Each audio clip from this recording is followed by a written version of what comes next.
சீர்காழியில் அதிமுக சார்பில் முன்னாள் முதலமைச்சர் ஜெயலலிதா பிறந்தநாள் விழா பொதுக்கூட்டத்தில் 3000 பெண்களுக்கு சேலைகள், 3000 தென்னை மரக்கன்றுகள் வழங்குதல், திமுகவை விட அதிக வாக்குகளை பெற்று தந்த 2 பூத்து செயலாளர்களுக்கு தலா 1 பவுன் தங்க மோதிரம் அணிவித்தனர்.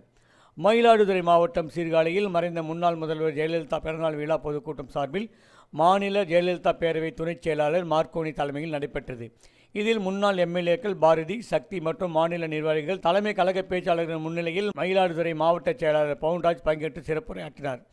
இதனைத் தொடர்ந்து பங்கேற்ற 3000 பெண்களுக்கு சேலைகள் மற்றும் 3000 தென்னை மரக்கன்றுகள் ஆகியவற்றை மாவட்ட செயலாளர் பவுன்ராஜ் வழங்கினார். அதனை பொதுமக்கள் ஆர்வமாக பெற்றுச் சென்றனர். நடந்து முடிந்த பாராளுமன்ற தேர்தலில் சீர்காழி நகரில் திமுகவை விட அதிமுக அதிக வாக்குகளை பெற்று 2 பூத்து செயலாளர்களுக்கு தலா 1 பவுன் தங்க மோதிரம் மார்க்கோனி ஏற்பாட்டில் வழங்கப்பட்டு மாவட்ட செயலாளர் பவுன்ராஜ் அதிமுகவினருக்கு அணிவித்தார்.